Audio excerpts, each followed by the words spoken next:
저희는 게임 이론에 대해 발표를 할 2학년 5반 19번 서고진, 2학년 5반 18번 서준원입니다.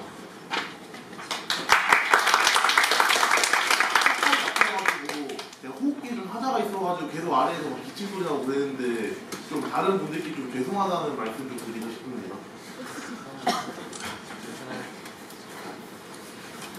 다음은 목차입니다. 먼저 연구 동기를 함께 발표하고 제가 게임과 그 구성 요소에 대해 발표한 후 그리고 제가 게임들과 그 활용에 대해서 발표하겠습니다. 다음은 연구 동기입니다. 저는 응용수학에 관심이 많아서 진로 또한 관련 분야로 계획하고 있었습니다. 따라서 이번 학술제에 참가하기 위해 응용수학과 관련된 주제를 찾고 있었습니다.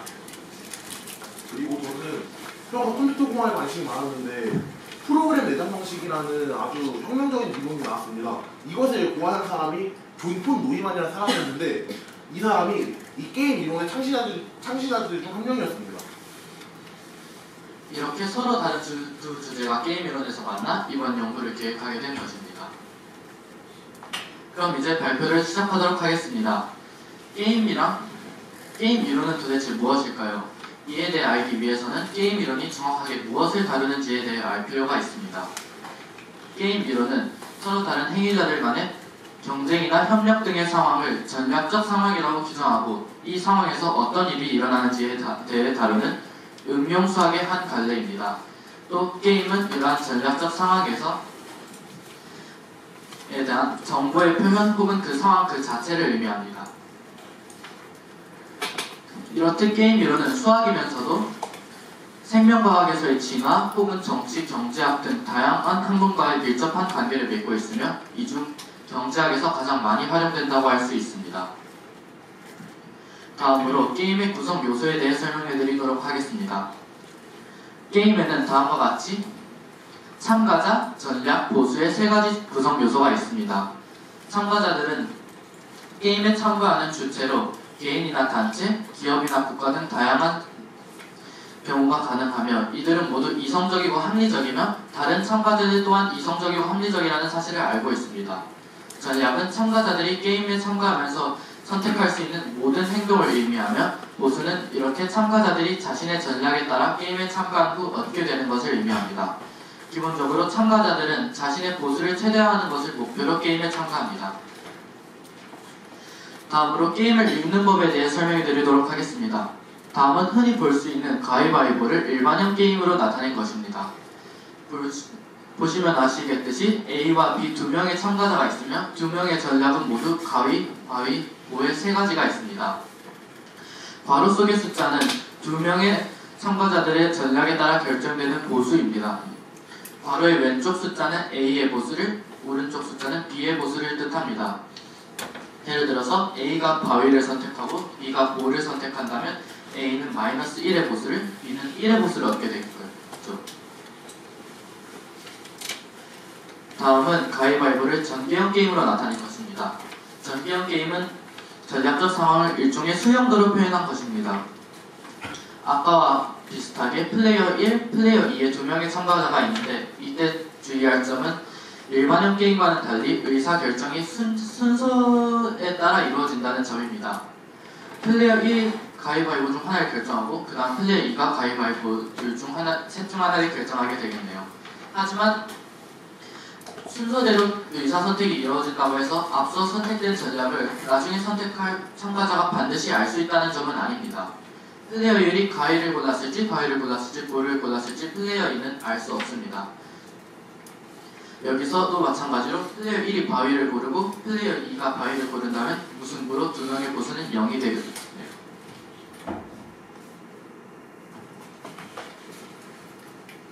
그래서 게임의 활용부터 발표를 하게 된 서준원이고요.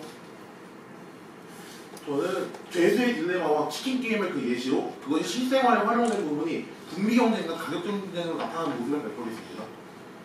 우선 죄수의 딜레마에 관해서인데요. 여기서 이기적 유전자라는 책 보신 분 있나요? 이기적 유전자에서 이 죄수의 딜레마가 짤막하게 언급되는데요. 그걸 뭐라고 할 수 있냐면은 여기 용의자 A가 있고요. 여기 용의자 B가 있습니다. 이 두 명을 수사관이 은밀하게 불러가지고 조사를 하는데요. 이 수사관을 각 둘에게 은밀하게 제안을 합니다. 근데 이때 그 제안이 무엇이냐면은 상대를 고발하면은 너는 석방을 시켜줄게. 내 상대가 널 고발하면 너 좀 많이 깜빵에서 살게 될 거야. 근데 서로가 서로를 고발하면은 둘 다 어중간하게 살 거고 둘 다 가만히 있으면 조금 적게 된다. 이거를 아까 그 보상행위로 표현을 하게 되면 그렇게 되겠죠. 서로 침묵하면은 1년형, 서로 고발하면 5년형, 그리고 둘 중 하나는 고발하게 되면은 영하고 10. 근데 이게 왜 무섭냐면은 상대가 뭐를 하더라도 자신의 상대를 고발하는 게 이득이 됩니다. 자, 이렇게 경우에서 따져볼게요. A가 A의 관점에서 봤을 때 B가 침묵할 땐 자백을 하는 게 이득이죠. 1년과 석방이니까. 반대로 상대가 자백할 때 볼게요. 상대 자백할 때도 자백을 하는 게 이득입니다. 왜냐면 침묵할 때 10년을 받게 되니까요. 따라서 상대가 무엇을 하든 간에 자신의 상대를 고발하는 것이 이득입니다. 하지만 이것을 전체적으로 봤을 때는 서로 침묵하는 것이 1년을 받게 되겠죠. 따라서 상대가 뭐를 하든지 간에 자백을 하는 것이 이득이지만 전체적으로 봤을 때는 자백을 하지 않는 것이 이득이 되겠죠. 이것이 어떤 것에 멈췄냐면은 애덤 스미스의 국보론 아시나요? 그 애덤 스미스가 제안한 것이 보이지 않는 손, 자유방임주의죠. 그게 뭘 뜻하냐면은 서로 이익을 위해서 행동을 하다 보면은 자연스럽게 모두가 이득을 보게 된다라는 게 그 핵심인데요. 이 죄수의 딜레마는 서로가 이득을 위해서 행동하는 것이 오히려 손해를 보게 되는 상황에 나타남으로써 애덤 스미스의 국보는 타당성이 약간 깨트리게 되었습니다. 즉 이것을 일반화를 하게 되면은 서로 협력하실 R이라는 구조, 서로 배반하실 P라는 대가를 얻게 된다고 했을 때 배신했을 때가 협력했을 때보다 크고 이것이 서로 배신했을 때보다 크고 이게 배신 당했을 때보다 이익이 크게 되면은 이 게임은 죄수의 딜레마라고 할 수 있습니다. 이것을 군비 경쟁에 대입할 수 있는데요. 냉전 시절에 미국과 소련은 서로 핵군비 경쟁을 하지 않았습니까? 이때 미국의 입장에서 핵군비 경쟁의 경우의 수 따져보면은 서로 핵을 비축하는 거면 핵 군비가 균형이 맞게 되겠죠. 하지만 서로 핵 비축을 중단하게 되면은 서로 핵이 엄청나게 맞게 됩니다. 따라서 서로 핵을 비축하면은 서로 핵을 비축하는 것이 서로 중단하는 것보다 그 상황이 이득이 됨에도 불구하고 서로가 핵을 비축하는지 모르기 때문에 자연스럽게 이익을 보는 쪽으로 행동할 수밖에 없는 것이죠. 따라서 이는 핵전쟁의 공포라는 인류의 손해를 만들어냈습니다. 이것 역시 일반화하게 되면은 RRTS 이렇게 맞게 되겠죠. 즉 죄수의 딜레마를 한마디로 설명하자면은 서로의 이익을 위해서 행동하는 것이 전체적으로는 손해를 불러오는 상황이라고 한마디로 요약할 수 있겠습니다. 다음은 치킨 게임인데요. 이거 아니고요. 치킨이 영미권에서는 겁쟁이를 욕하는 말로 사용됩니다. 그래서 유 치킨 이러면 너 겁쟁이라는 뜻이겠죠. 이게 단편적인 예시인데요. 치킨 원이라는 게임입니다. 서로가 서로에게 돌진을 합니다. 이때 서로 상대를 보고 무서워서 회피하는 사람은 겁쟁이가 되므로 지는 게임인 거죠. 즉 각각의 참가자들은 이런 논리를 가지게 됩니다. 피하면 나도 겁쟁이가 되니까 지고 안 피하면 이기는데 서로 안 피하면 서로 죽는다. 이것을 아까의 행위를 같으면 서로 피하면 평화, 서로 돌진하면 공멸이 되는 것이죠. 이것을 보수행위를 나타내면 TFT, CC가 되는데 이것을 한 번 더 그 변수들로 나타내면은 그 비겼을 때와 승리했을 때 그 이익이 어쨌든 공멸했을 때보다 크게 되면은 즉 공멸이 최악의 상황일 경우 이 게임은 치킨 게임으로 볼 수 있습니다. 이것을 반도체의 가격 정기로 나타낼 수 있는데 최근에 조립 컴퓨터를 맞추신 분들은 알겠지만 램 값이 좀 많이 뛰었죠. 뭐 램이 뭐냐면은 뭐 있어요. 어쨌든 삼성전자와 SK 하이닉스가 한국에서 램을 생산하는 좀 유명한 업체고 좀 전 세계적으로도 많이 판매를 하는데요. 이게 얼마 전에 뜬 기사거든요. 치킨 게임한 용어가 딱 뜬 걸 보실 수 있습니다.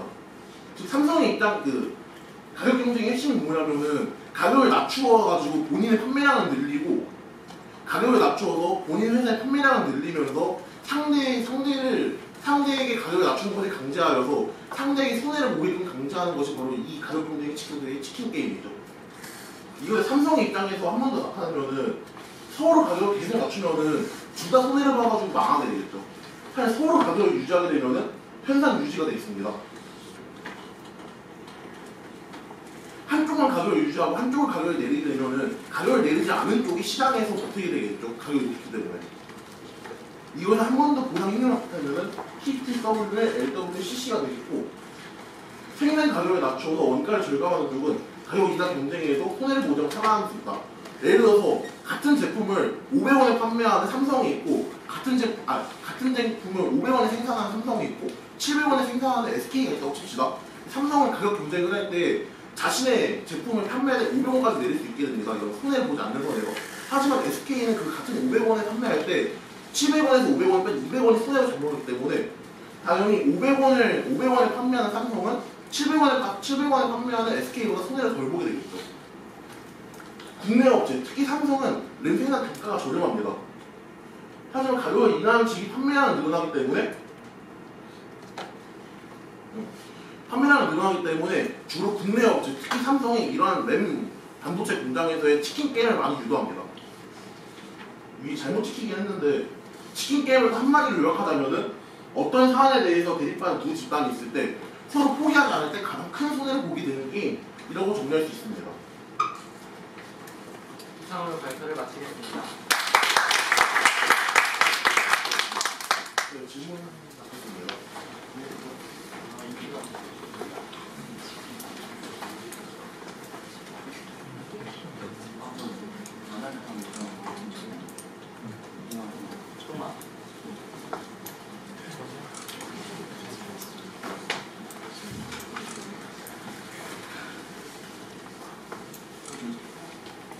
네, 1학년 3반 35번 장태완입니다.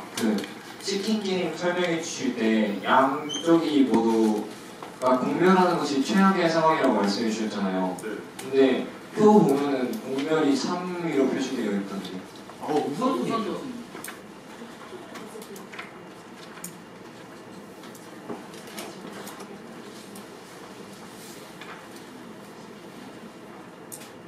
그러니까 그럼 한쪽의 입장에서는 그것만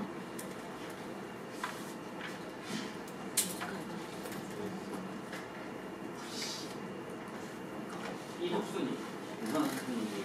그러니까 기업상 한쪽의 기업상에서 우선순위 말씀하시죠. 네, 한 기업 입장에서 오른쪽 괄호의 숫자가 높을수록 그게 자신한테 이득이 되는 거죠. 여기서 왜 공명이 3이고 삼성이 시장력 상황의 사냥력은 혼자 죽을 바에 같이 죽는 게 낫다는 느끼신 논리를 여기에 적용한 겁니다. 네, 알겠습니다. 1학년 3반 6번 고동환인데 그러면은 치킨 게임에서 생존하려면 현상을 유지하는 게 제일 좋은 거잖아요. 그러면은 가격을 유지하는 게 제일 좋은 건데 그럼 램 가격을 왜 상승한 거예요? 이게 저희가 설명한 치킨 게임은 일반적인 상황에서였고 이게 대칭적 게임이거든요. 이게 대칭적 게임으로 유지하려면 서로의 생산 단가 있죠. 원가, 아까 생각한 원가가 똑같아야 합니다. 하지만 삼성의 경우 원가가 다른 회사보다 낮기 때문에 치킨 게임을 걸어도 다른 회사는 손해를 보게 할 수 있으면서 본인은 손해를 안 보게 되는 상황이 이루어지는 것이죠. 따라서 이 가격 경쟁에서 치킨 게임에서 삼성은 현재 유리한 위치에 있다고 설명할 수 있습니다.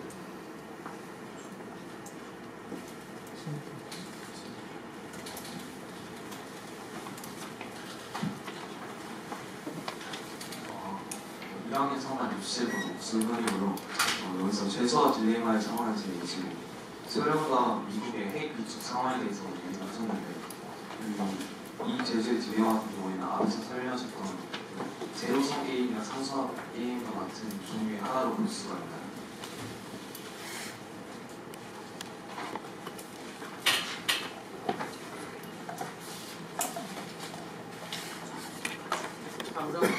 양쪽이 핵 개발을 포기했을 때랑 양쪽이 핵을 개발했을 때 이득 합이 다르니까 제로섬 게임으로 볼 수 없습니다. 상수화 게임.